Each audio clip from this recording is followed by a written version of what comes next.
A'udzu billahi minasyaitonir rajim. Bismillahirrahmanirrahim. Alhamdulillahirabbil alamin bari'il khalaiqi ajmain. Wassalatu wassalamu ala sayyidina wa habibina wa qurrati ayunina Abil Qasimil Mustafa Muhammad wa ali Muhammad.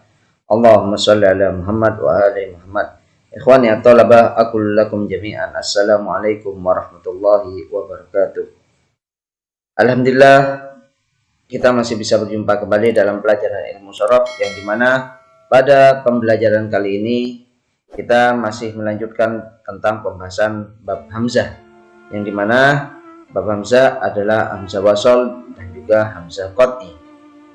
Sebagaimana sudah kita jelaskan tentang pembahasan hamzatul wasol di pelajaran pertemuan sebelumnya, yang dimana sekilas kita akan mengingat kembali atau merefresh ulang tentang pembahasan hamzah wasol, yang dimana hamzah wasol definisinya adalah hamzah yang apabila berada di awal kalimat hamzahnya harus dibaca, dan juga apabila berada di tengah-tengah kalimat maka hamzah tersebut tidak boleh dibaca.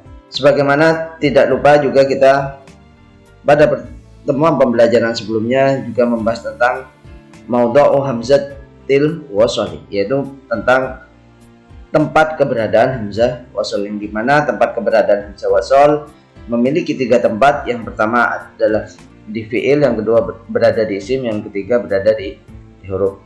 Sebagaimana apabila tempat keberadaan hamzah wasol apabila berada di fiil juga memiliki dua bagian, yaitu berada di fiil madhi dan juga berada di fiil amr.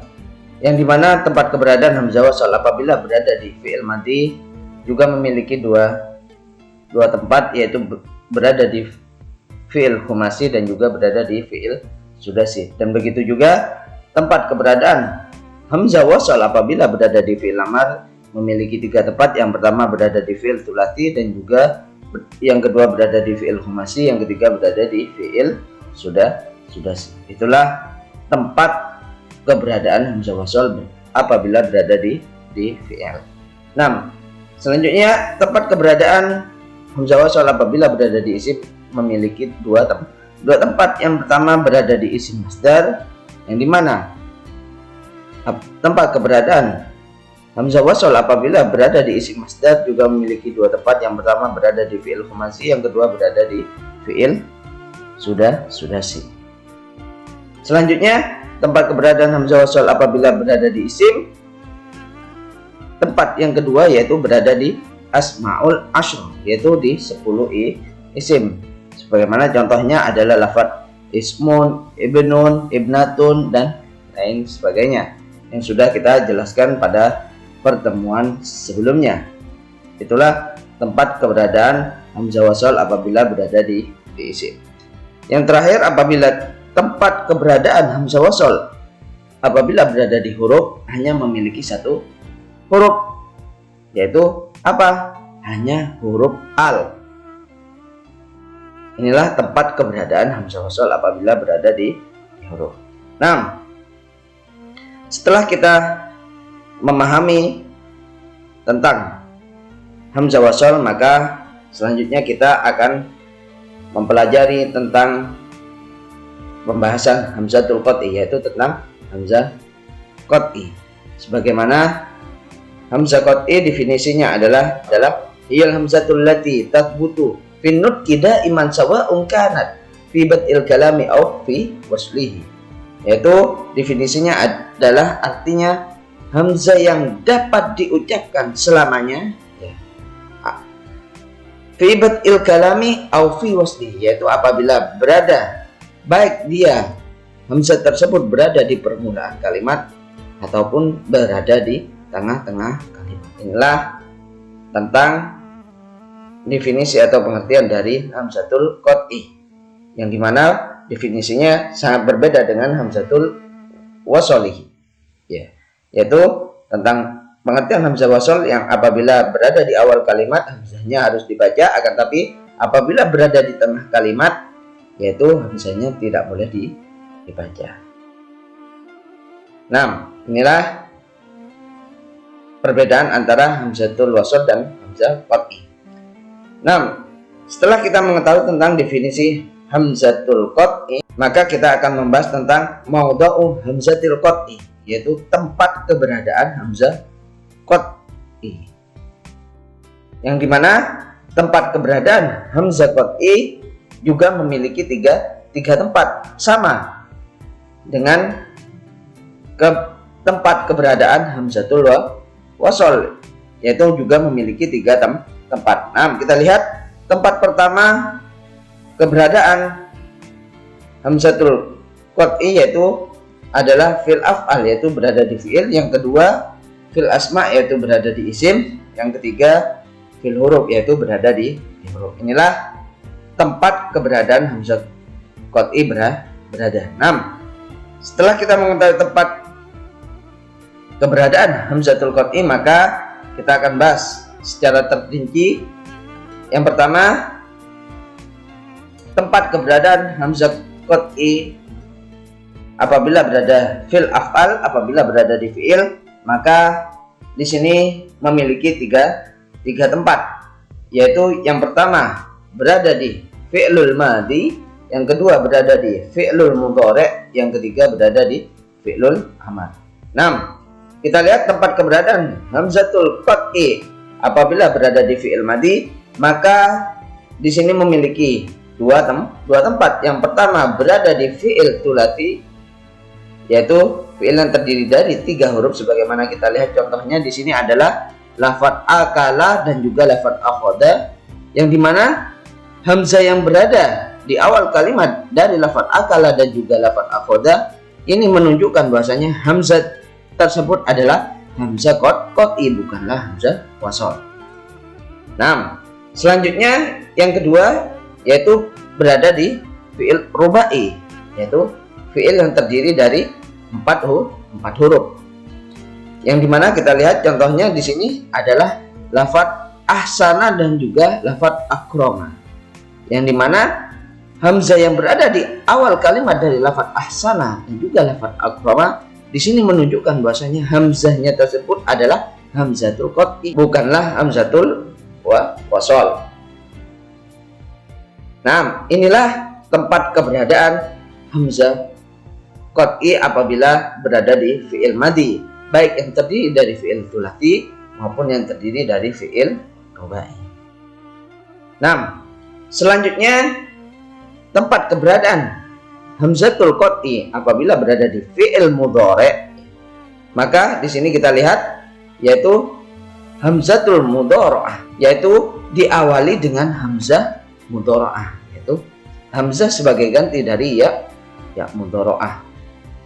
Nah, kita lihat contohnya di sini adalah lafadz adrusu dan juga lafadz ansuru, yang dimana lafadz adrusu dan ansuru di sini adalah fi'il mudhari' yang asalnya adalah lafadz yadrusu dan juga lafadz yansuru. Kita lihat bahwasanya hamzah yang berada di awal kalimat dari lafadz adrusu dan juga lafadz ansuru di sini menunjukkan bahwasanya hamzahnya di sini adalah hamzatul qat'i, bukanlah hamzatul wasol.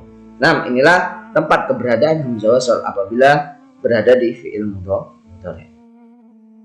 Nah, selanjutnya kita lihat tempat keberadaan hamzatul qat'i yang apabila berada di fi'il amar, maka di sini hanya memiliki satu tempat. Kita lihat yaitu berada di fi'il ar-rubai, fi'il yang terdiri dari 4 huruf. Yang dimana kita lihat contohnya di sini adalah lafadz ahsin dan juga lafadz akrim. Yang dimana bahasanya hamzah yang berada di awal kalimat dari lafadz ahsin dan juga lafadz akrim di sini hamzahnya adalah menunjukkan bahwasanya hamzahnya adalah hamzah qat'i, bukan hamzah wasol. Nah, inilah tempat keberadaan hamzah qat'i yang apabila berada di fi'il amar yang terdiri dari fi'il rubai. Nah, inilah beberapa tempat keberadaan hamzatul qat'i yang apabila berada di fi'il.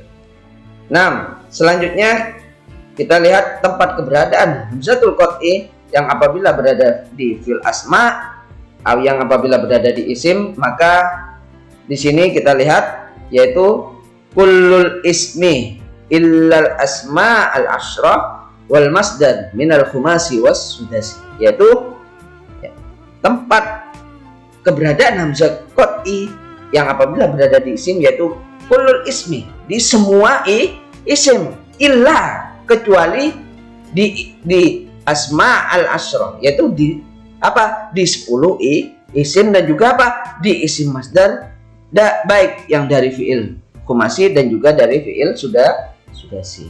Nah, kecuali dari 2 isim tersebut, yaitu dari 10 isim dan juga isim masdar, semuanya menunjukkan bahwasanya isim tersebut adalah hamzatul qat'i, bukanlah hamzah wasol. Sebagaimana kita lihat contohnya di sini adalah lafadz yang pertama, lafadz abun, ahun, ummun, dan juga ahmadu. Yang dimana kita lihat bahwasanya hamzah yang berada di awal kalimat dari lafadz abun, ahun, ummun, dan ahmadun di sini menunjukkan bahwasanya apa? Hamzahnya adalah hamzah qat'i, bukanlah hamzah wasol. Nah, inilah tempat keberadaan hamzah qat'i yang apabila berada di isim. Nah, selanjutnya tempat keberadaan hamzah qat'i yang apabila berada di fil hurufi, yang apabila berada di huruf, maka kita lihat di sini fi bad'il hurufi illa al, yaitu tempat keberadaan hamzah qat'i yaitu berada di permulaan huruf, kecuali apa? Kecuali huruf al. Sebagaimana kita lihat contohnya di sini adalah huruf pertama adalah huruf anna, inna, illa, ila, in, dan lain sebagainya. Banyak, ada idma, an, dan lain sebagainya. Di sini menunjukkan bahasanya hamzah yang berada di awal kalimat dari huruf anna dan juga inna dan juga huruf illa dan juga huruf ila dan juga huruf in, di sini menunjukkan bahasanya hamzah tersebut adalah hamzah qat'i, bukanlah hamzah wasol.